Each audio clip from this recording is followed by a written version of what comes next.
VO एक dash आजादी के 75वें अमृत महोत्सव की इस अमृत बेला में देश की राजधानी दिल्ली में भी एक ऐतिहासिक कार्यक्रम आयोजित किया गया। ये कार्यक्रम नवदृष्टि टाइम्स ग्रुप की ओर से अम्बेडकर इंटरनेशनल सेंटर में सफलतापूर्वक आयोजित किया गया कार्यक्रम था उन प्रतिभाशाली महिलाओं के सम्मान में जिन्होंने होम मेकर, उद्यमी, सामाजिक कार्यकर्ता, राजनीति, शिक्षा, महिला संस्था, मेडिकल जैसे क्षेत्रों में अपना सर्वश्रेष्ठ योगदान देकर अपनी राष्ट्रीय स्तर पर पहचान बनाई। ऐसी 75 प्रतिभाशाली संघर्षशील महिलाओं के जीवन को दृष्टि 2023 की ऐतिहासिक पुस्तक में जगह दी गई, जिन्होंने राष्ट्र निर्माण में अपना अहम योगदान दिया है। आज यह पुस्तक आगे आने वाली अन्य संघर्षशील महिलाओं के लिए मील का पत्थर साबित होगी। इस ऐतिहासिक शुभ घड़ी का शुभारंभ आए हुए मेहमानों जिनमें Yogita Singh, Paridhi Sharma, Ratan Kaul, Nanda Agarwal, Anita Agarwal, Poonam Kalra, Karuna Goyal, Ramesh Chandra Ratan, K L Ganju, Jitendra Singh Shanthi, Sanjay Tripathi, Navdrishti times group से नीतू सिंघल, संजय सिंघल द्वारा दीप प्रज्वलित करके किया गया। इस शुभ अवसर कलाकारों द्वारा गणेश वंदना व सांस्कृतिक कार्यक्रम भी प्रस्तुत किए गए। सभी आए हुए मेहमानों का स्वागत बुके व शॉल डालकर किया गया। इस ऐतिहासिक क्षण पर आए हुए मेहमानों ने भी बारी बारी से उद्बोधन के माध्यम से नवदृष्टि टाइम्स ग्रुप द्वारा किए जा रहे कार्यों की प्रशंसा के साथ ही सभी प्रतिभाशाली महिलाओं को बधाई दी। देशभक्ति व स्त्री शक्ति से ओतप्रोत इस कार्यक्रम में काफी संख्या में महिलाएं एकत्रित हुई। आए हुए मेहमानों ने स्त्री शक्ति के संघर्ष को बयां करती पुस्तक दृष्टि 2023 का विमोचन किया। साथ ही उन सभी नारी शक्ति जिनका व्यक्तित्व पुस्तक पर उजागर किया गया है, उन्हें मंच पर बुलाकर बारी बारी से सम्मानित किया गया। अतिथियों द्वारा सम्मान पाकर महिलाएं भी काफी उत्साहित दिखी और नवदृष्टि ग्रुप का आभार व्यक्त किया। इस ऐतिहासिक कार्यक्रम की रूपरेखा को तैयार करने में नवदृष्टि टाइम्स ग्रुप की फाउंडर डायरेक्टर नीतू सिंघल, संजय सिंघल, करुणा गोयल व उनकी पूरी टीम का अथक प्रयास रहा। उन्होंने इस कार्यक्रम को सफल बनाने के लिए सभी का धन्यवाद किया। गिफ्ट पार्टनर के रूप में महिलाओं को सम्मानित करने के लिए जेएम माइंड्स का विशेष योग one of the pages in this book हूँ इस बुक में है। आई थिंक सो ये बहुत बहुत ही अच्छा एक एफर्ट है। सब जो नॉर्मल हम घर में रहते हैं और अपने ही लेवल पे काम करते हैं, उस वर्क को रिकग्नाइज करके उसको पन्नों में डालना, उसके बारे में सबको बताना कि ये एक बहुत बड़ी अचीवमेंट है। And hats off to the organisers who have done this. And I think so उनको और ये एफर्ट करते रहना चाहिए all over. And it's not only Delhi but Delhi से बाहर भी। And very good effort. Thank you. ये औरतों के एम्पावरमेंट के रिलेटेड है, लेकिन मैं कभी कभी सोचता हूँ क्या औरतों को एम्पावर करने की ज़रूरत है? क्योंकि आदमी का जो ईगो है वो औरतों को एम्पावर नहीं होने देता, लेकिन पर्दे के पीछे आदमी माँ लक्ष्मी की सेवा करता है, औरत सरस्वती की सेवा करता है, औरत जिस से भी कुछ लेना होता है उसकी सेवा करता है, तो अल्टीमेटली वो माँ ही निकलती है, औरत ही निकलती है। तो ये जो ढोंग है ख़त्म होना चाहिए। आदमी और औरत जो है इक्वल्स है, औरत ना हो तो आदमी का कोई वजूद ही नहीं है।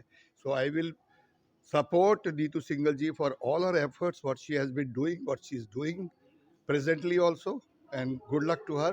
God bless her. Thank you. Nandini, Varanasi Uttar Pradesh से हूँ। जिस तरह से मैंने देखा स्टेज पे आपने इतनी सारी कविताएं गाई बिना देखे गाई, तो क्या कुछ कहना चाहेंगे इसके बारे में, और आज इस कार्यक्रम में आप आए हैं उसके बारे में? कार्यक्रम के बारे में पहले बोलूँगी कि अच्छा लगता है जब महिलाएं आगे बढ़ रही होती हैं और उन्हें सम्मानित किया जा रहा होता है, वो भी पुरुषों के द्वारा। और ये सच भी है, कहीं ना कहीं हमेशा प्रत्यक्ष और परोक्ष पुरुष ही हमारे सहयोग में रहे हैं। हम उनकी जननी हैं तो वो भी हमारे कहीं ना कहीं निर्णायक होते हैं।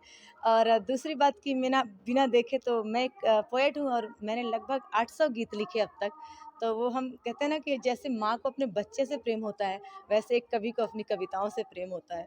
वो हमें याद रहती है हमेशा ही। और जो किताब छप रही है उसके बारे में क्या कहना चाहेंगे? मेरी जो पुस्तक आ रही है वो उसका नाम होगा हाँ मैं नारी हूँ, जिसमें लगभग 100 कविताएँ होंगी या उससे ऊपर भी हो सकती हैं जैसी सिचुएशन बने।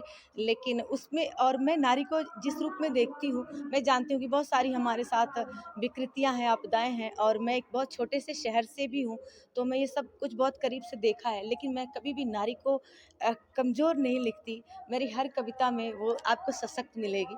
यानी आप हर कविता में नारी का एक संबल रूप देखेंगे। और कुछ शब्द यहाँ पे अपनी कविता के बारे में कहना चाहेंगे? मैं कुछ शब्द यही बोलूँगी कि नारी नहीं किसी के सपनों की कहानी, अब ला कहो ये बात हो चुकी पुरानी, अपने हिस्से की लड़ाई हम खुद ही लड़ लेंगे, अपने हिस्से की लड़ाई हम खुद ही लड़ लेंगे, अब भी ज़िंदा है हम में झांसी की रानी, अब भी ज़िंदा है। मैं मीनू गुप्ता, मैं स्त्री शक्ति में कोषाध्यक्ष हूँ और भी मैं दिल्ली अग्रवाल परिवार में दिल्ली प्रदेश में उपाध्यक्ष भी हूँ।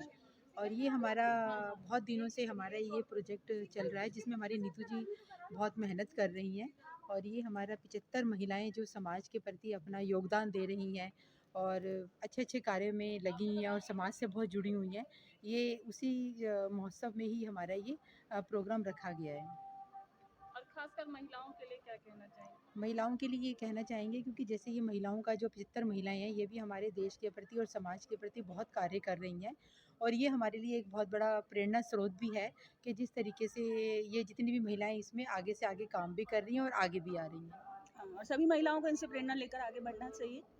हाँ, क्योंकि इसी तरीके से जो है सभी एक दूसरे के लिए प्रेरणा स्रोत बनेंगे और एक दूसरे के साथ एक दूसरे का हाथ पकड़ करके आगे चलेंगे। यही महिला सशक्तिकरण है और इसके लिए जो है सबसे पहले नवदृष्टि टाइम्स का और नवदृष्टि ग्रुप का, नीतू सिंघल जी का, संजय सिंघल जी का और उनकी पूरी टीम का हम धन्यवाद देना चाहेंगे। मैं डॉक्टर मीना गुप्ता, महिला मंडल पंजाबी बाग की फाउंडर प्रेसिडेंट और आज 75वें अमृत महोत्सव में जो 75 महिलाओं को सम्मानित किया नीतू जी नवदृष्टि सोसाइटी स्त्री शक्ति से, मैं उनको दिल से उनको धन्यवाद करती हूँ और उनके बहुत क्या कहते हैं उसको, और उन 75 महिलाओं को क्या संदेश देना चाहेंगे जिनके? मैं उनको संदेश देना चाहूँगी जैसे कि आपने आज इसमें बढ़ चढ़कर भाग लिया है और अच्छा कार्य करें और अच्छा काम करने की कोशिश करें जिससे कि हमारा देश विदेश के अंदर हमारी ख्याति प्राप्त हो। इसके अंदर वैसे थोड़ा सा बताना क्या अपने बारे में। हाँ जी बोलिए। Hello, I am Preeti Garg, executive of Royal paper queen's Club. आज हम यहाँ नीतू जी के प्रोग्राम में आए हैं और उन सब ने हमें आज सम्मानित किया लेडीज़ को यहाँ पर कि जो अपने फील्ड में कुछ अच्छा कर रही हैं। तो हमारा रॉयल पेपर क्वींस क्लब है लेडीज़ क्लब, जिसमें हम लेडीज़ को आगे बढ़ाते हैं, उनको कल्चरल इवेंट्स देते हैं, पिकनिक्स हैं, सपोर्ट करते हैं उनको कि जितने भी क्षेत्र हैं लेडीज़ उसमें आगे आएँ और कुछ करके दिखाएं। तो यहाँ आज हम उसके लिए आए थे और हमें यहाँ आके बहुत अच्छा लगा। नीतू जी ने बहुत अच्छी तरह से हमें यहाँ पर सम्मानित किया है और ऐसे ही सब लेडीज़ अपने अपने क्षेत्र में आगे हैं और आगे बढ़े। Thank you. मैं Jyoti Kwatra, royal paper queen's club की एग्जीक्यूटिव हूँ। नीतू सिंगला जी ने हमें यहाँ बुलाया था, बहुत ही अच्छा प्रोग्राम था जिसमें उन्होंने 75 लेडीज़ को सम्मानित किया है, उनमें से हम भी थे। और हम अपने क्लब में इसी तरह जो लेडीज़ घर में परेशान हैं, डिप्रेशन में हैं, उनको बाहर निकालते हैं और अपने साथ एक्टिविटीज़ में जोड़ते हैं और कुछ नया नया सिखाने के लिए प्रेरित करते हैं। तो हम यहाँ आए, हमें बहुत अच्छा लगा। नीतू जी ने इसी उपलक्ष्य में हमें यहाँ बुलाया था और सम्मानित किया था। बहुत अच्छा अरेंजमेंट था, बहुत अच्छे से अरेंज किया था नीतू जी ने। थैंक यू नीतू सिंगला जी। जी, क्या कहना चाहेंगे आज इस कार्यक्रम में दृष्टि 2023 जिसका नाम रखा गया है? देखिए, अमृत काल चल रहा है। अमृत काल के इस अमृत महोत्सव में दृष्टि 2023 जो बुक कॉफ़ी टेबल बुक का आज विमोचन हुआ है, उसका सपना मैंने और नीतू ने मिल के देखा और मुझे बहुत खुशी है इस बात की कि उस सपने को नीतू ने साकार किया, उनकी टीम ने साकार किया। प्रधानमंत्री जी हमेशा महिलाओं को आगे बढ़ाने की बात करते हैं। जब हम नहीं भी रहेंगे देश में, इस संसार में, तब भी इस बुक के सहारे हम जिंदा रहेंगे। और वो 75 महिलाएं जिन्हें कहीं कोई स्थान नहीं मिल रहा था, आप देखिए कल्पना चावला जी को, सुषमा जी को देश जानता है, ऐसी बड़ी बड़ी महिलाएं, मदर टेरेसा को, पर बहुत सारी ऐसी महिलाएं हैं जो आगे बढ़ी, उनको देश तो क्या दिल्ली भी नहीं जानती। ये उसी का एक प्रयास है। हमने उन महिलाओं को इस बुक में जगह दी जिन्होंने अपनी फील्ड में कुछ ना कुछ हासिल किया है। और क्या कहना चाहेंगी ऐसी ही और महिलाओं को जिन्हें अभी तक उजागर नहीं किया गया है? देखिए मैं हमेशा एक बात कहती हूँ कि जो लोग ऐसा काम करते हैं, जैसे नीतू जी, संजय जी, ऐसे बहुत सारे लोग हैं जो संस्थाएं चलाते हैं।